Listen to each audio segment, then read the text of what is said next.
Good evening and welcome to the weekly Mom Squad.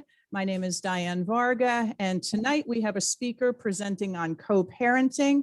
I'd like to introduce you to Jessica Large. She is with the Center for Evaluation and Counseling. And at this point, I will turn it over to Jessica. Thank you, Diane. Thank you, everybody. And thanks for having me back. For those of you who I've seen here before, it's always a pleasure to present for you guys on topics that you're really interested in. So I am going to just share my screen so that I can go over a little bit of a presentation here. Let's see. All right. Can everybody see it? Yes. Perfect. Okay. So co-parenting, I know, is definitely a hard topic. So I'm hoping that in this presentation, I can help provide just some basic ground rules, guidelines, expectations, some tips on, keeping the child or children first, how to maintain healthy boundaries for ourselves, and some other little kind of bits along the way. So a little bit about me is I am a licensed professional counselor. I am at the Center for Evaluation and Counseling. We are a local nonprofit mental health agency. We're in Sussex and Morris County, but we actually serve the whole state. We are primarily involved with DCP&P cases, specialize in child abuse and neglect, trauma, and high conflict family issues. So including in that is supervised parenting programs, co-parenting counseling, and reunification therapy. I am not a lawyer, attorney, mediator, or parenting coordinator, but I hope that this information can kind of help resolve any issues or, make some healthier relationships with co-parents. So we're going to do questions at the end since we're recording now. So I'll be happy to answer anything anybody has. So co-parenting, what is it? Co-parenting is really adults working together in the sharing of responsibilities of raising a child or children. And this really can happen with parents who are residing in the same home or when children are raised in more than one home. Some of the most common reasons why co-parenting occurs in more than one home would be a divorce or separation, or maybe the parents of the child had never resided together. So there's lots of research out there in different manuals and classes about how can this be a successful thing. It's not easy. I just want to kind of put that out there right from the beginning, that co-parenting is a difficult task. But just the fact that you are all here and want to learn about this, I think is really a great step. So really successful co-parenting, these are just some highlights. First would be, and I'm going to go into each of these a little bit more, establishing rules for co-parenting, establishing healthy boundaries, understanding the grief involved in a separation, self-care, alliance with a co-parent, improve communication, and keeping the child as a priority. So establishing rules and expectations. Some things that could be included in that would be creating a nurturing environment so that your child feels at home, no matter which parent's home they're in. Setting up meetings to speak regularly to the other co-parent. There's also different applications and websites and things like that that can also help facilitate a meeting if an in-person meeting isn't ideal. Another really important thing is to be ready to be flexible and make changes, right? As our children grow, their needs are going to change, your needs and expectations as a parent are going to change. So with that, another really important step is to learn how to handle disagreements with the co-parent. And creating a co-parenting agreement, and also in the best way possible, ensuring that both parents have quality time with the kids. Really important, 2 houses, same rules, is really key to effective co-parenting. And then determining the best custody or parenting arrangement. So healthy boundaries. Boundaries are so important. Recognizing and respecting your own personal boundaries and also respecting the boundaries of the child and the other co-parent. And this can be difficult to know, like when you've crossed that line, if you've crossed a boundary to the other parent. And kind of emotional, psychological boundaries can be hard for us to define. Like we have boundaries of our home, of a fenced in yard. We have a lot of physical boundaries, but sometimes it's difficult for us to really solidify like what our own personal boundaries are. So doing that is really kind of doing a little reflection and thinking about, what is it for you, that is a hard and fast boundary that you're not willing to let the other co-parent cross and that you don't want to cross with the other co-parent. So some examples of that. Separating your previous relationship from the current co-parenting relationship, which is very difficult to do.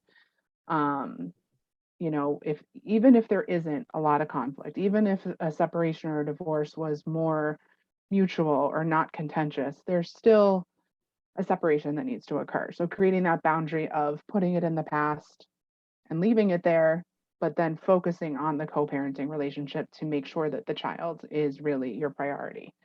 Another healthy boundary is creating a situation where you guys are sharing in the decision making regarding the child, whether that is schooling or medical care, extracurriculars, and really thinking about if you are starting to feel a little upset or a little tense about something, kind of looking back and thinking, is this about me? Like, is my concern about me or is this about my child? And a great way to have boundaries and have healthy expectations is asking for help from the other co-parent with decision making. Maybe not always waiting until there's a situation that arises that you need to come together on, but maybe kind of future oriented, thinking about things that you guys can come together on first. Recognizing that you are responsible for your happiness, not your child or the co-parent. And we'll get into more of that with self-care as well. They really do go hand in hand. And then there's always the stop, think, and then do. Sometimes it's really easy to want to jump to saying something, or, you hear the other co-parent either make a decision or a comment. And it's really important to just stop, think about it, and then either act on it or don't, or wait until a different opportunity. So sometimes we forget, and this is for parents and for children, that even in situations where it was the best thing to leave a relationship or separate, there is still a level of grief involved in this. There is an emotional roller coaster that goes with the loss of this relationship. I found the interesting statistic that the ending of a significant relationship is said to be only second to the death of a loved one in terms of like the emotional impact that it has on you and it has on a family. And sometimes this can take up to 1 to 2 years to really stop the cycle and stop the roller coaster, or at least slow it down to a point where maybe it doesn't have such a heavy impact. And not surprisingly, that happens because there's still this continued interaction, right? Like it almost, in some cases, opens the wound a little bit. Even, again, in the best circumstances, there's still a sadness, there's still a loss of a relationship. So just like when we have a loss as far as a death, there are the stages of grief that go into this and go into separation. Shock and denial, anger, bargaining, depression, and acceptance. And, like I said, that really, if you think about it, that'll apply to both parents as well as the children involved. So self-care. I feel like this ends up being part of every presentation I do because it's not something that we're always that great at, especially as moms, right? Like you get that mom guilt, you got to take care of everybody else, but really self-care is not selfish. And there's some different ways to look at self-care when it comes to co-parenting. Don't dwell on the past. Trying to keep a positive outlook, maintain good diet, exercise, hydration, sleep, all of those basic needs. Really important to spend time with positive people, not looking, at people who just kind of, you always need somebody to vent to, right? But maybe making sure it's positive people who don't let you get stuck in the negative. Another great self-care activity is getting into old hobbies, interests, exploring new ones. With co-parenting, that may leave you with some more me time on your hands, time that you didn't necessarily have before. So maybe planning for that and kind of taking advantage of that time. And then, of course, there's always professional support if needed. So this is another difficult one, right? Is coming up, having an alliance with the co-parent.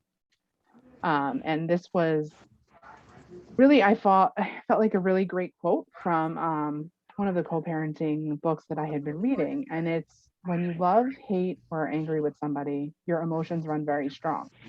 When you're indifferent, you have very little, if any, emotional investment. So really the idea is having this business-like co-parenting relationship where there are tasks at hand that need to be accomplished with little to no emotion involved. So in that, it's being able to kind of put your personal feelings to the side and work with the co-parent with the main goal always of supporting your child. So what does that look like? In very kind of business-like verbiage, right? Dedication to the product. The product is your child and your child's future. And so often we get caught up in everything else that goes into that. But if you really think about it and think about your child or your children and their future and what everybody wants for them, that is the main goal of the business-like alliance. Commitment to a win-win relationship regarding working together to achieve that overall goal, which is a well-adjusted, healthy, happy child. Accepting new ideas. Plans are going to change as the child grows. Plans will change, and maybe some rules will change as relationships start to enter into the picture when people remarry or start dating. And common courtesy, right? Lead by example. Always remember please and thank yous.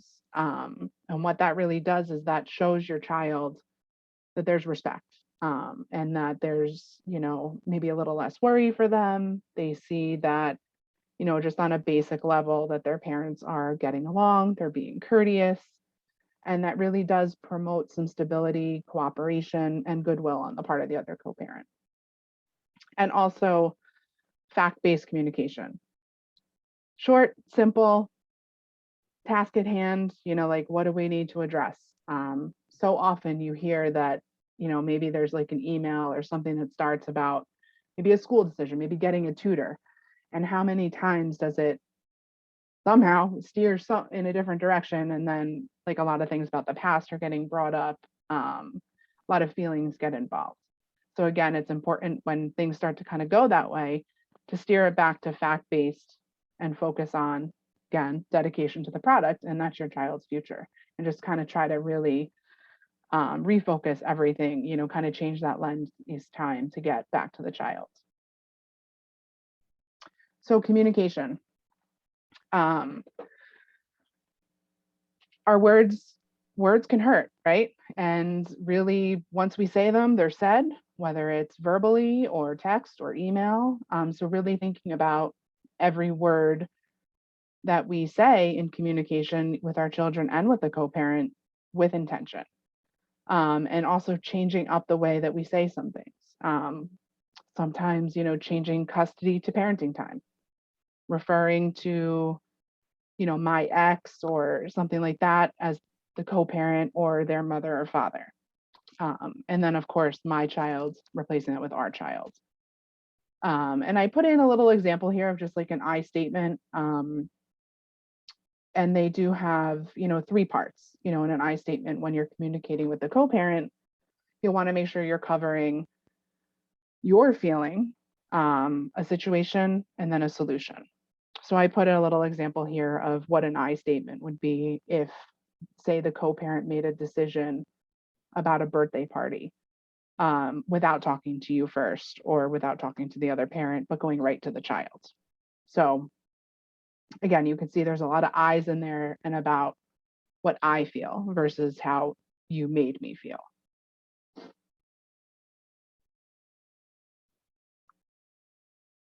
So the child is the priority. We're keeping in mind that this co-parenting relationship is only for your child. It's not about anybody winning. It's not about, who the better parent is, but it is not, I liked this. It's not asking for permission. It's a discussion about your child's needs and wants. So there are definitely barriers to successful co-parenting. There is, of course, when safety is an issue, right? That is kind of first and foremost. If there's a history of any sort of violence or abuse, that's going to be a huge barrier to effective co-parenting. And often there will need to be, some outside supporters and outside help to help facilitate that. Cognitive distortions, kind of hearing something and interpreting it a different way, either like black and white thinking or making it, kind of overly negative. That's where, kind of making it that fact-based communication comes into play. And really, when we feel ourselves getting worked up about a situation, either reflecting on it yourself or kind of having somebody to talk to be like, am I going too far with this? Like, let me run this by you. Another big one really is litigation thinking. It really isn't the primary goal of the court to make best interest decisions for your child. That's the job of the family. And when you really think about it, do we want the court to be the ones to making a decision on our child's future and their time? So that's why when we can, it's best to work it out together, because who better than their child's parents than to make this decision? And again, not easy. And I know many, many, many times it does end up in front of a judge. But hopefully the ultimate goal would be after that, there's a way to come up with a co-parenting plan and kind of get on a more healthy track for everybody. Unhealthy supporters, like I was talking about before, like if you have some people that are on your side, but really just kind of perpetuate like that negative, bringing up the past or name calling or talking about, talking negatively about the other person in front of the child and just kind of keep you stuck in that like negative outlook. Having a victim mindset from any, either side, feeling that something was really done to them. And again, that shifts the focus away from the child when we get that like victim mindset of, this is all your fault or this is all their fault that we're in this situation. Again, separate from being the victim of any sort of violence. And pride gets in the way of so much. It's very hard at times in a co-parenting relationship, especially early on, to kind of recognize the success of the other relationship, right? Like we know that the best case scenario would be to have a healthy relationship with both parents, both families. But sometimes our pride gets in the way when we see that success. And sometimes we take it as maybe like a personal kind of slight. So keeping that, pride kind of in check and still keeping the child first, can help reduce that barrier. And also new relationships. Anytime you enter in a new person, dynamics change. And if it's not, somebody who has the best interest of you and your child, in mind, sometimes that can, derail a successful co-parenting relationship as well. So who can help when we've gotten to a point where just not working out between, coming up with a good plan, things are getting too stressful. There are licensed mental health professionals. However, not all clinicians are created equally. Not every therapist can do this or should do this. It's okay to ask for credentials. It's okay to ask for generally what kind of experience, what kind of training What is your view on court? There's many clinicians out there who will not go, that step and provide an opinion or provide information to a court if it does end up in litigation.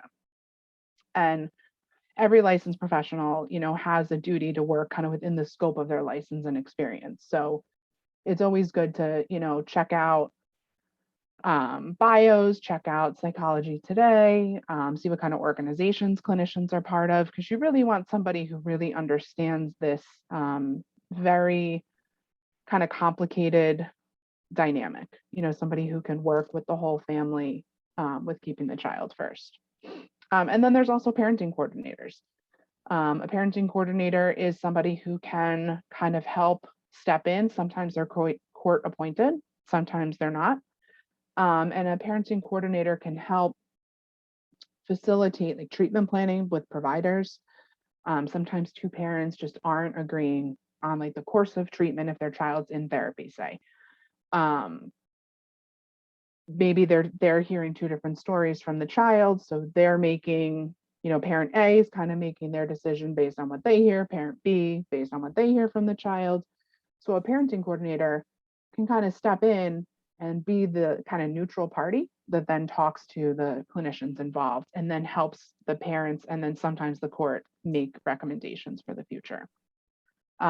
Mediators, and then of course, for so many reasons, financial, stress, emotions, court, the family court system would be, the next step.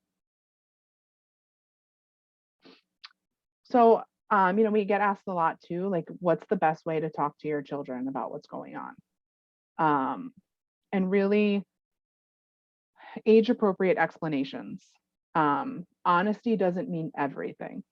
Really thinking about what can my child hear? What do they understand? And letting them know in an age appropriate way, what's going on and what's to be expected. Letting them know that they can ask you and the other co-parent any questions that they may have, and making sure that they know that this isn't their fault. That oftentimes, when it is, that it's a permanent decision. Sometimes if it's not clear to children, they might kind of hold on thinking that if I do this, maybe, my parents will get back together, or, maybe they'll just forget about it and, things will, we'll all be back together. So making it clear in an age appropriate way that this is the permanent decision. Asking about their needs and their wants. Maybe there's activities that they want to do. Maybe there's something they want to go fishing with mom or dad, or they want to, go to Michael's and do a class with mom or dad, and really trying to see if you can involve them in some of that planning. And of course, active listening, making sure that they know that you're there to hear them, that you're not, looking on your phone or watching TV or, in front of the iPad, like really being there to hear them and validate what they're saying. So I don't want to go through every single one of these. I will make this available to everybody. But just kind of generally, I got this off of a website through a court program that I thought was kind of put everything together really nicely. That it's important to keep in mind that every age range, whether a child is in a family that the co-parenting happens under the same roof or in separate roofs, there's still developmental tasks that are occurring at very specific times in a child's life. So what I liked about this is that it kind of breaks it down and tells you what some general signs of stress might be, what the needs are of a child, and gives some recommendations for time sharing. And, at the infant level, really it's all about that nurturing basic needs and establishing trust.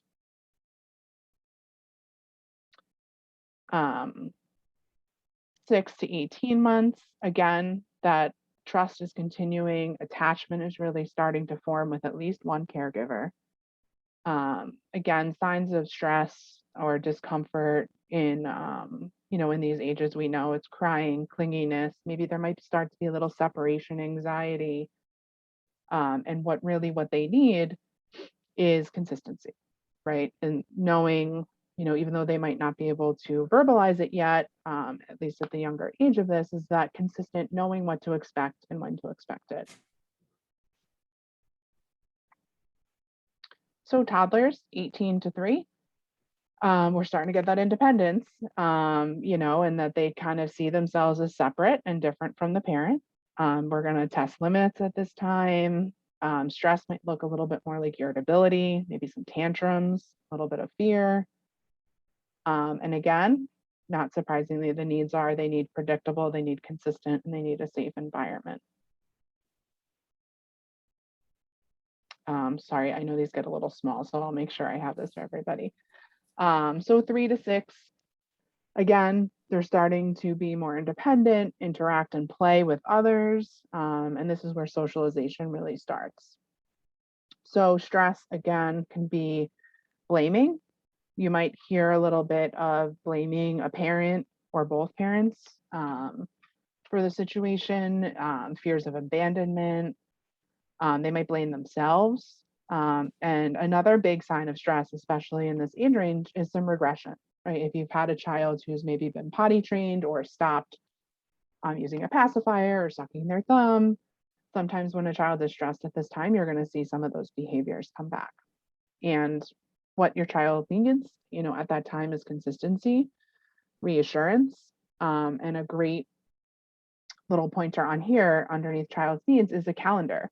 So maybe something visual with pictures or something like that, where a child can kind of look at it and know, okay, this day I'm here, this day I'm here, and really make it kind of a fun thing where maybe they can help draw, help like decorate what this calendar looks like, and have something like that in both homes. So 6 to 10, the focus is usually on school, on peers.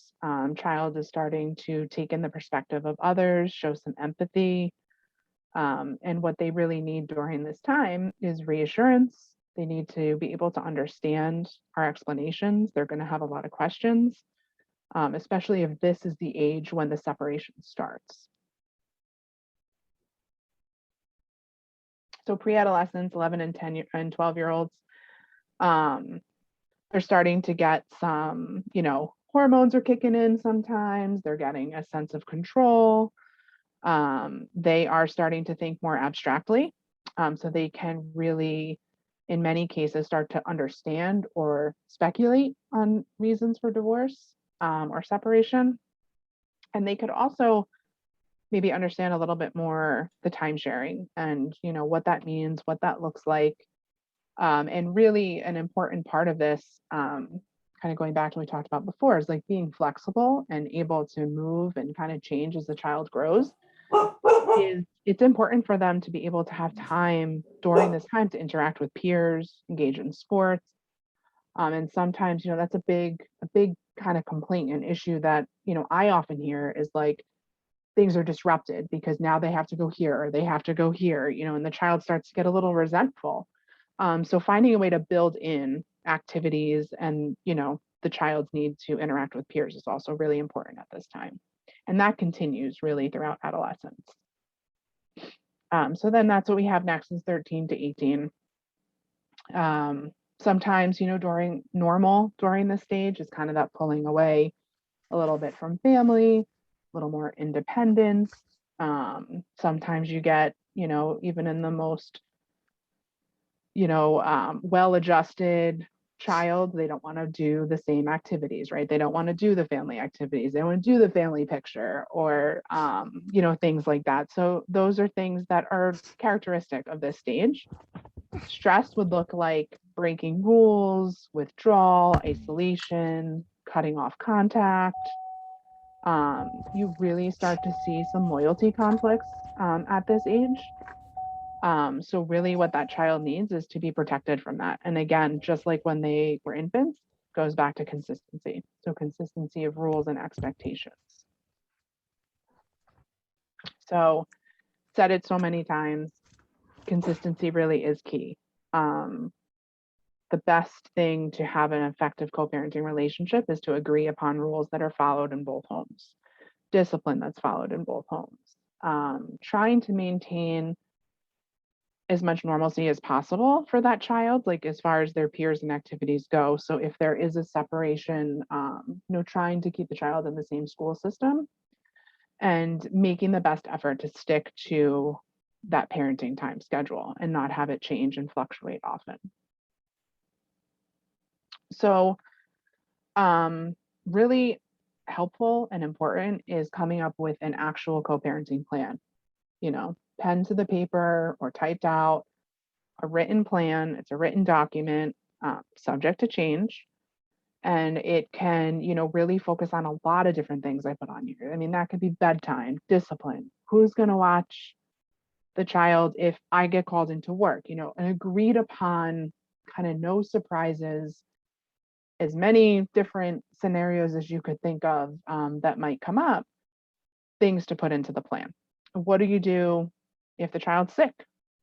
What do you do if what are we going to do if she gets sick and she's at your house? And what are you going to, how soon should I call you? What is the expectation? Should I expect you're going to come? Or, are we just going to stay in touch? Religion is also important to talk about. Supervision, especially depending on the age. And really what this does is it helps promote trust in that parenting alliance. And it provides consistency and stability for everybody, including the parents, and gives a roadmap for anybody else involved. Say they're with grandma and something comes up, it's already been discussed, it's been decided, this is how we're going to proceed. So again, having that as a written document, but something that, especially as the child or children go into those different like developmental ages and phases, that it gets revised. So how do children end up in the middle? It happens a lot. Sometimes it can be completely innocent because our own emotions kind of get in the way and we need to kind of take a step back and take care of ourselves.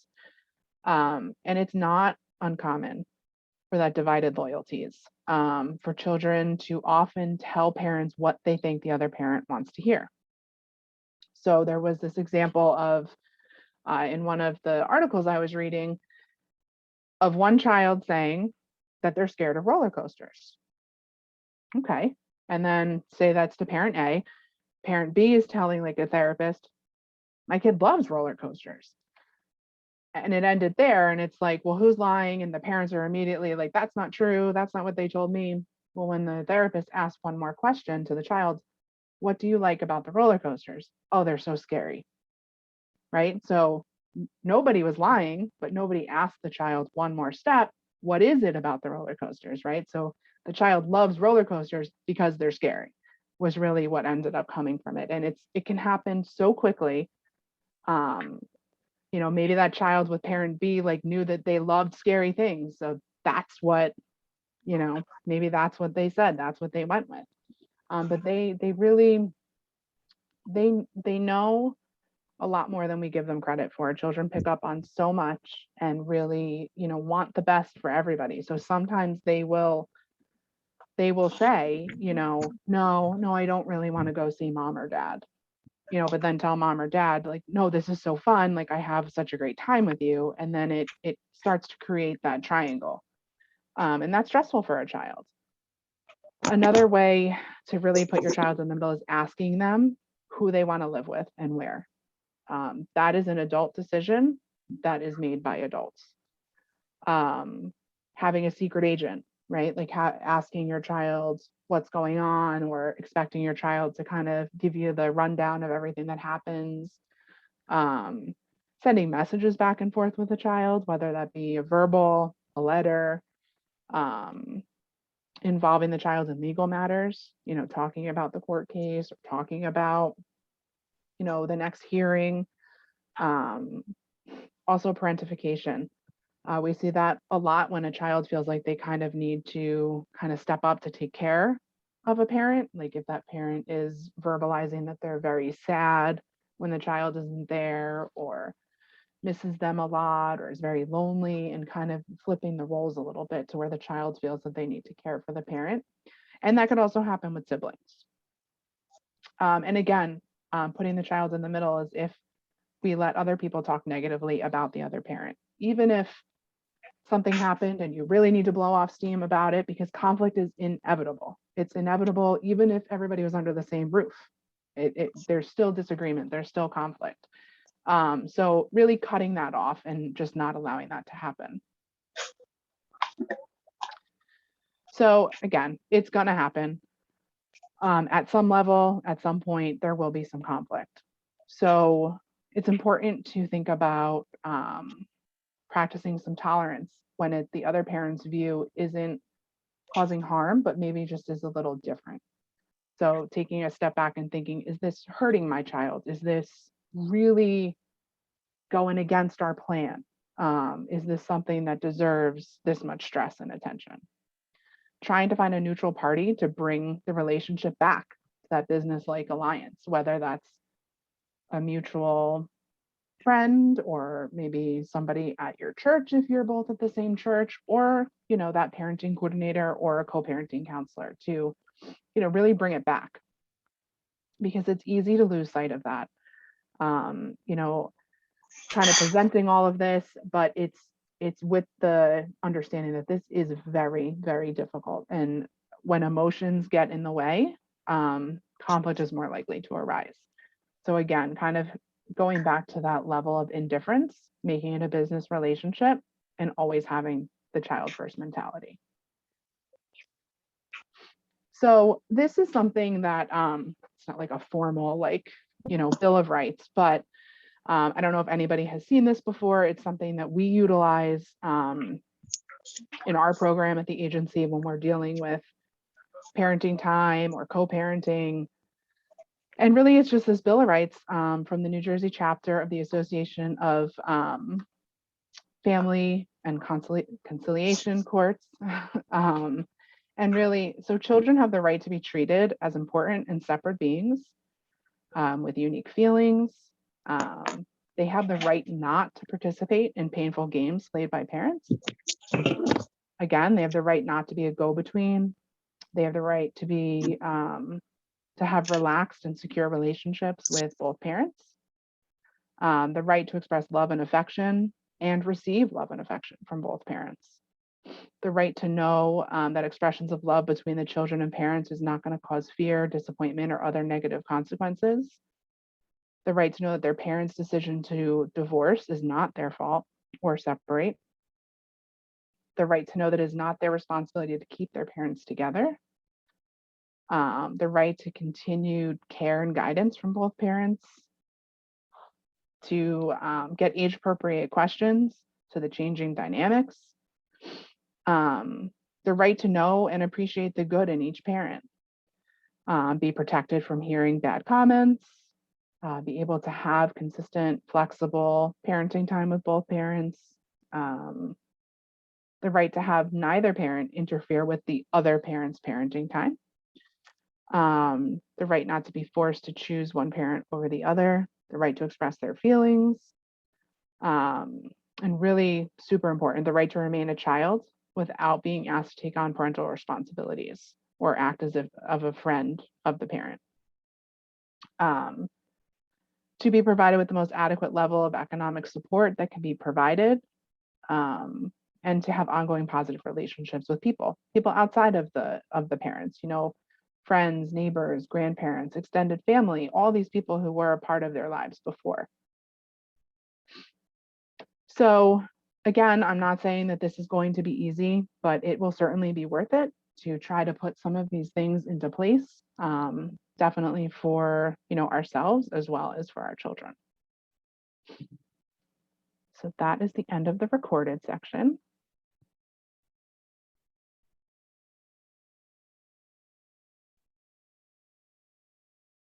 I think you're still muted, Diane.